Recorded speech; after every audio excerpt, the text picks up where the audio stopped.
और यह एक बहुत बड़े संयोग की बात है। पूरी स्मृति तो हमको नहीं है, लेकिन शायद 30-35 वर्ष के बाद ऐसा संयोग आया होगा कि जो सटतिला और मकर संक्रांति दोनों एक ही तिथि पर पड़ रही है। ऐसे कई कई दुर्लभ योग उस दिन पड़ रहे हैं। इसलिए इस बार की जो मकर संक्रांति है और सटतिला है, ये विशेष पुण्य प्रदा है। लोगों का प्रश्न है कि महाराज संक्रांति को हम लोग अन्नदान करते हैं, अब क्या करेंगे, अन्नदान कैसे करेंगे, क्योंकि एकादशी है। तो अन्नदान के प्रतीक के रूप में तिल दान करें उस दिन, और जो अन्नदान करना है उस अन्न का संकल्प करके रख लें, और दूसरे दिन द्वादशी आने पर अन्नदान करें। भोज भंडारा भी कराना हो तो द्वादशी को ही करावें, ऐसा है। 14 जनवरी को मध्याह्न में लगभग 3:13 से मकर संक्रांति का पुण्यकाल आरंभ होगा, जो सूर्यास्त होने तक चलेगा।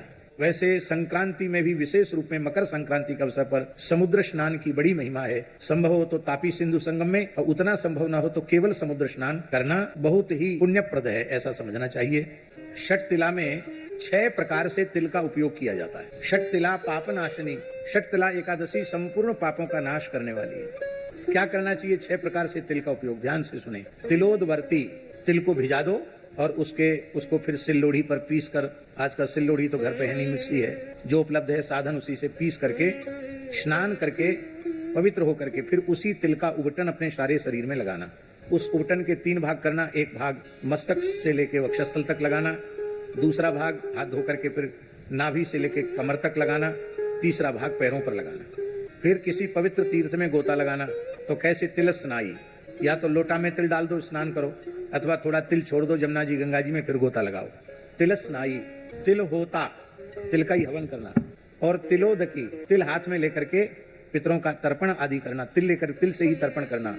देवर्षि पितृ तर्पण तिल से ही करना। यद्यपि तर्पण में तिल की अनिवार्यता है, लेकिन सटतिला को विशेष रूप में। तिल भुक, तिल का ही भोजन करना, तिल खाना। यद्यपि तिल सप्त धान्य में आते हैं, लेकिन चूंकि एकादशी का नाम ही सटतिला है, इसलिए उस दिन व्रत में तिल ग्राह्य है। अन्य एकादशियों पर तिल ग्राह्य नहीं है व्रत में, किंतु केवल सटतिला एकादशी पर तिल खाया जाना चाहिए। और तिल दाता च, कम से कम 1.25 सेर तिल, और उसको दक्षिणा सहित, सामर्थ्य हो तो उसमें स्वर्ण रख करके तब किसी पवित्र ब्राह्मण को दान करना। ये 6 प्रकार से तिल का उपयोग करने से संपूर्ण जीवन के पाप नष्ट हो जाते हैं। भगवान यज्ञवाराह के पसीने से तिल की उत्पत्ति हुई है, इसलिए तिल को बहुत पवित्र माना गया। जब सूर्य मकर राशि में प्रवेश करते हैं और 1 मास तक मकर राशि में रहते हैं, प्रतिदिन तिल का उबटन लगाकर स्नान करना चाहिए। इतने से ही वह वैकुंठ का अधिकारी हो जाता है, इतना पवित्र होता है तिल।